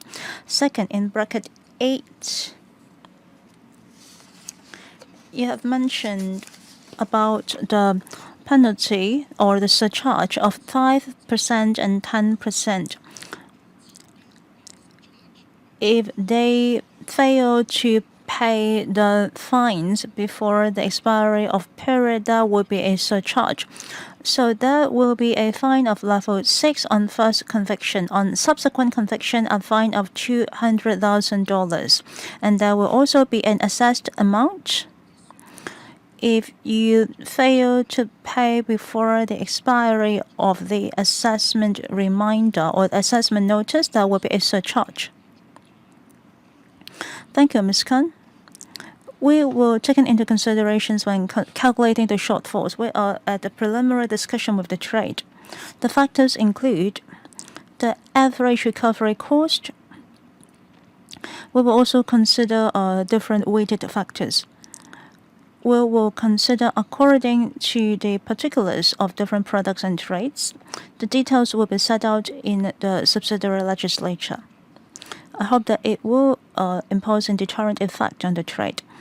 Ms. Khan also asked about the surcharge. It's all about calculations in 107 and in 136. We talk about the amount that is still outstanding and surcharge will apply. It's all about different formulas. I can explain to you.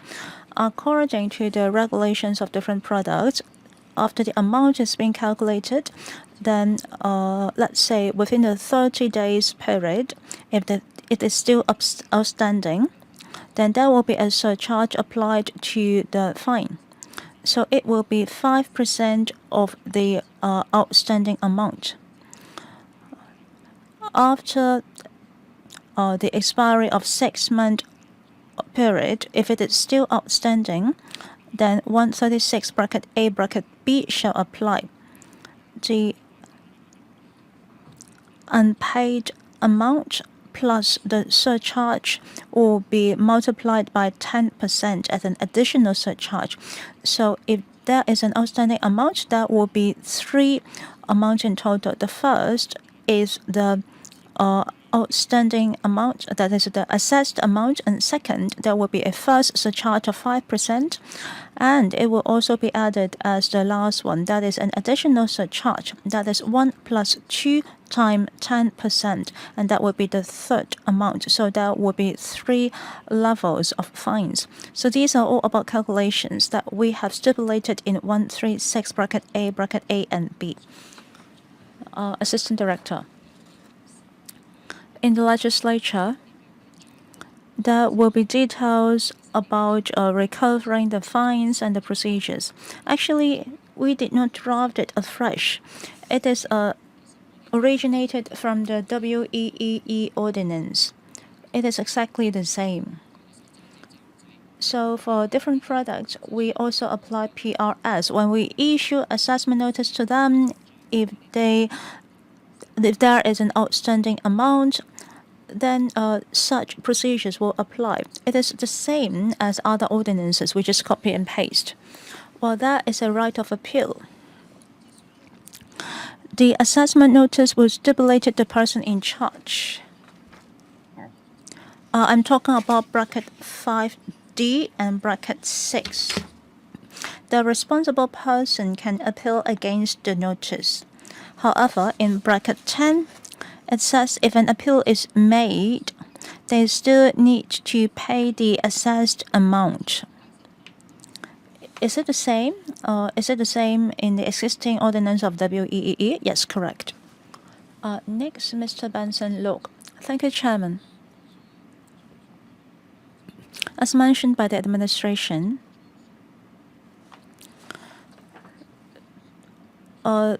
such measures is just the same as other similar ordinances. Well, since this is a new application, a new scope, I believe that many would be concerned about such execution. Can you explain 136 bracket 2 and 4? It says that the director may serve an assessment notice on the responsible person demanding payment of an amount in respect of the shortfall. You use the term the responsible person here. In bracket 4, as explained by the administration, it says that we are able to recover the amount within a 5-year period. Well, for a company, now if you have a period of 5 years, maybe the company has dissolved. Even if the company is dissolved, can you still recover the amount from the responsible person? Thank you, Mr. Locke.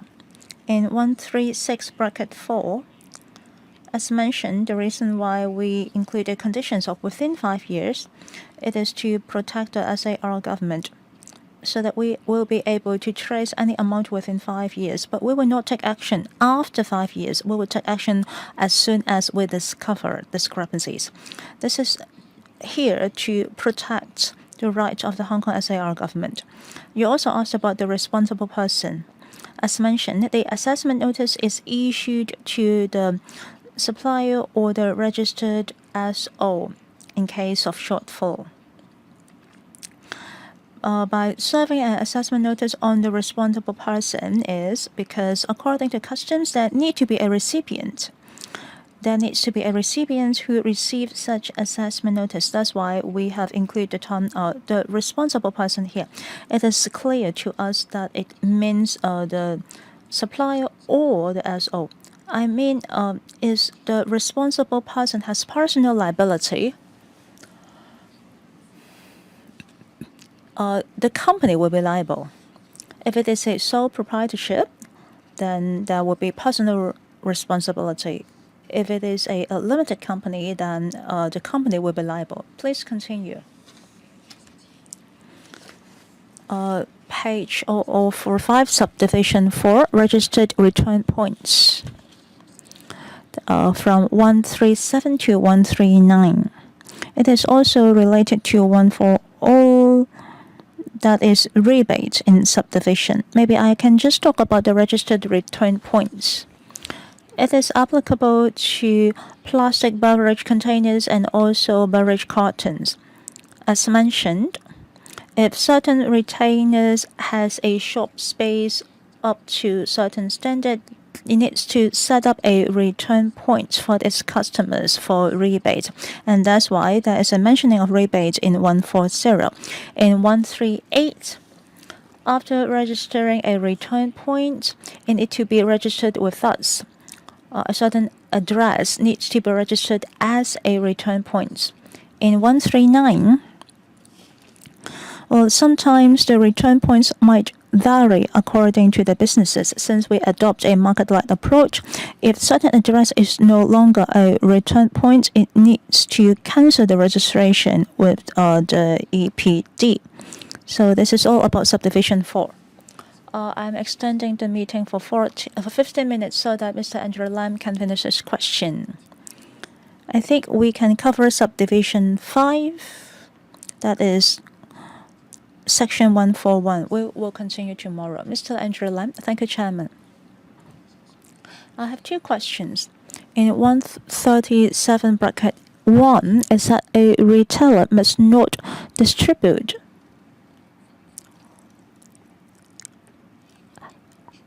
at any prescribed premises.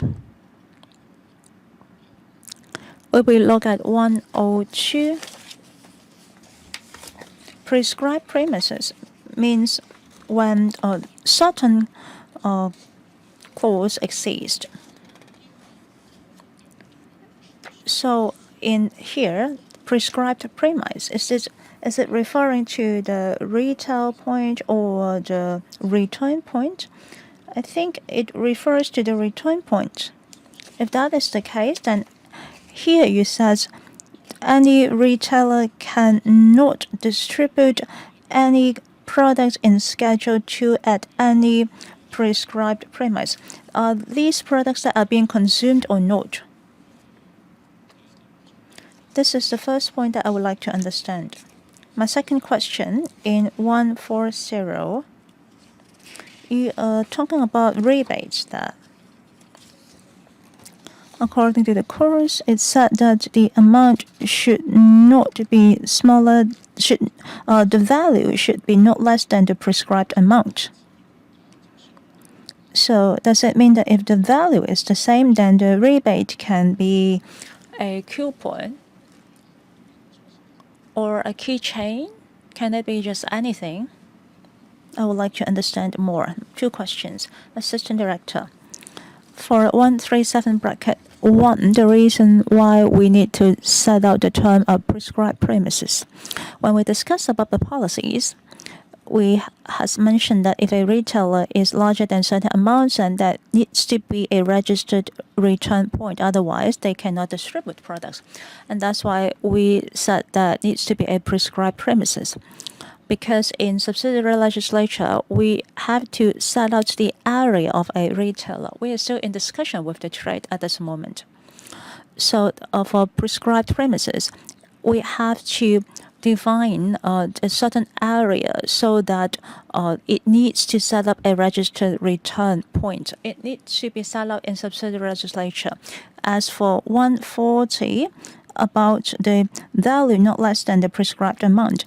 Again, as previously discussed, it has to be no less than 0.1 Hong Kong dollars per plastic beverage container or beverage carton. So the value needs to be at least 0.1 Hong Kong dollar. It can be cash, amount in octopus card, or a cash coupon. But there needs to be options for consumers. And at least there needs to be an option of cash. It will be set out in subsidiary legislature. At this moment, we believe that it should be no less than 0.1 Hong Kong dollars per container. Well, your first explanation is very dangerous. Perhaps colleagues from DOJ can supplement, because I'm asking about the meaning of the word prescribed in 102. I have taken your explanation. I do accept that. Well, since you are being so specific in 102,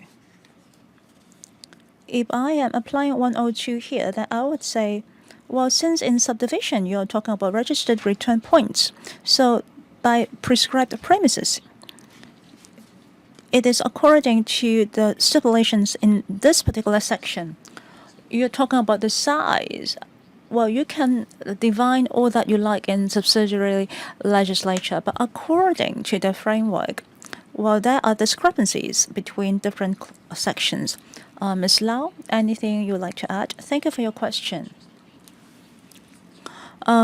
Prescribed premises. It is actually referring to the distribution.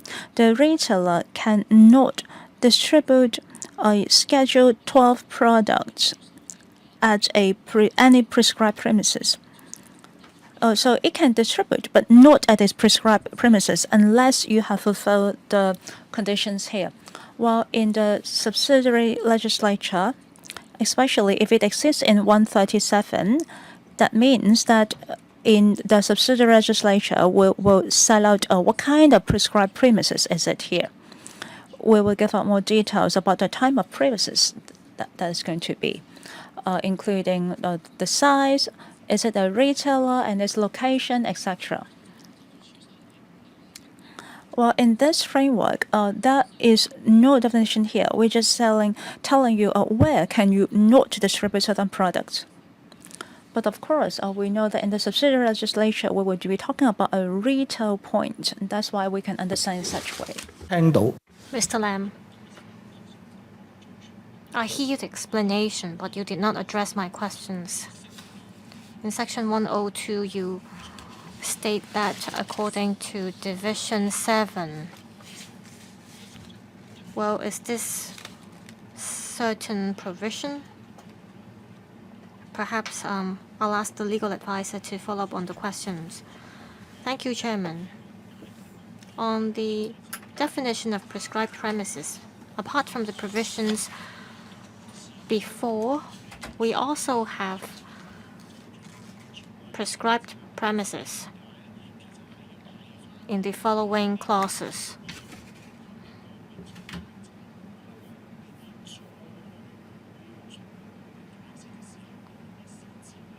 It is only when we reach the further explanation for the term prescribed premises then we will stick to that definition. So we have to look at the entire phrase together.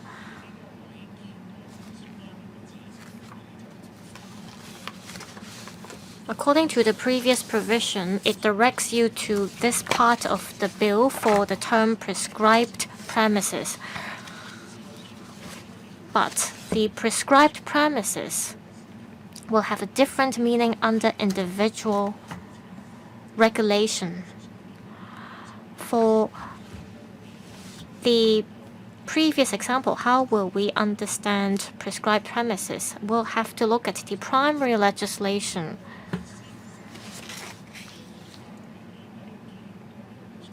If in the positive vetting procedure we do not see the definition for prescribed premises, it will be a big problem. This is because it will only when we get to the stage of looking at the subsidiary legislations that we will get an explanation for prescribed premises. Well, that means we'll have to look at different provisions to have an understanding of the prescribed premises. Mr. Kenneth Chang? Well, whenever you see the phrase refer to the relevant provision, it means that we will set out the details in the subsidiary legislations. Yes, Mr. Lam? Same for section 140. there will be a rebate according to this section. But as to the amount or the value of the rebate,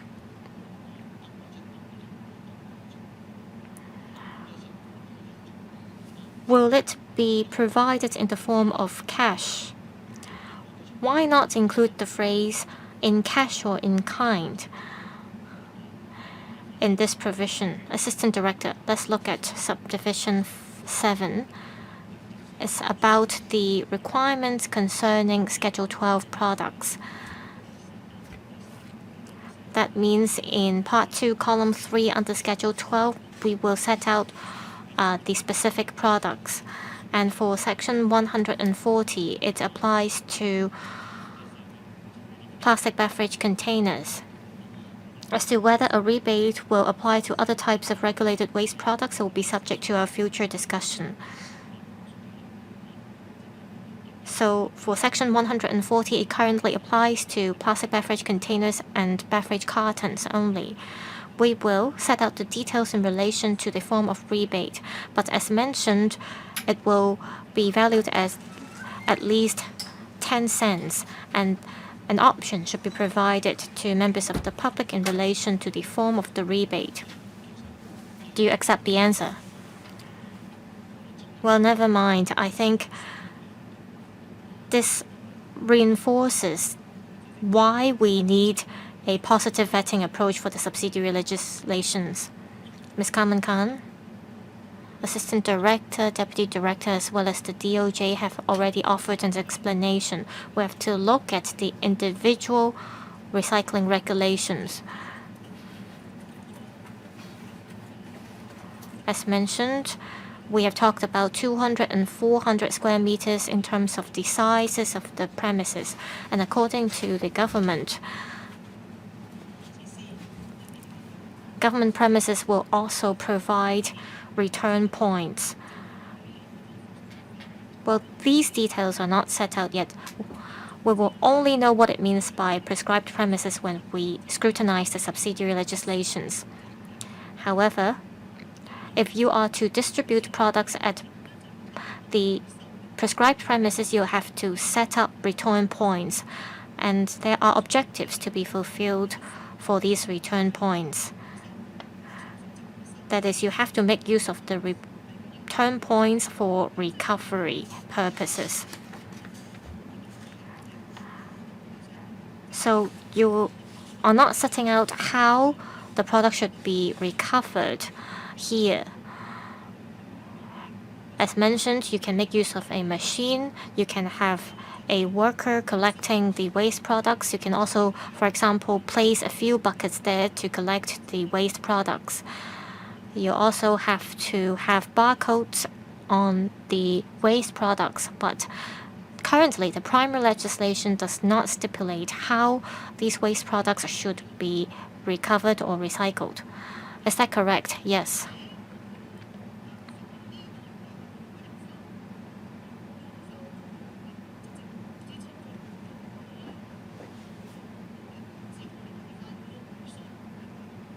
Well, the legal advisor previously raised a question.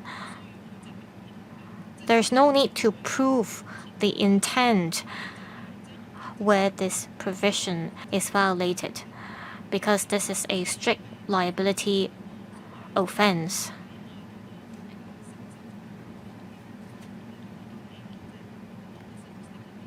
As long as the honest and mistaken belief under the common law framework is fulfilled, then the offense is proved. Is that right? Yes. Mr. Lam? Thank you. I want to go back to the point about prescribed premises. This section applies to plastic beverage containers as well as beverage cartons.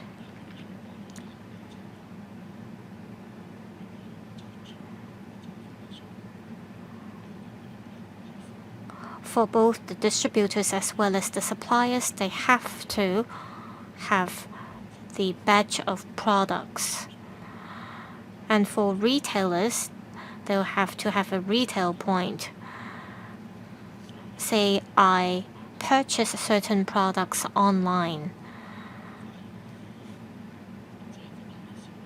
Regardless of how you define prescribed premises, you'll not be able to deal with online purchases or online orders through setting the size of the prescribed premises. Is that right, Assistant Director? For major retail points, there needs to be a recycling point. That's why we set sizes for the prescribed premises. So this does not really deal with online purchases or online orders. This is very important. That means you will rule out a certain form of retail. Offer for sale is a form of retail, right? Say there is a point for storing certain beverage products. That will not be considered as a retail point. All right.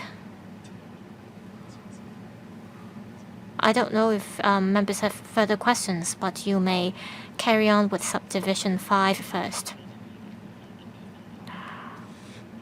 Well, you haven't covered Subdivision 5. Well, I think I've already covered Sections 140 and 141. Should we start Division 8? Well, maybe we should stop here.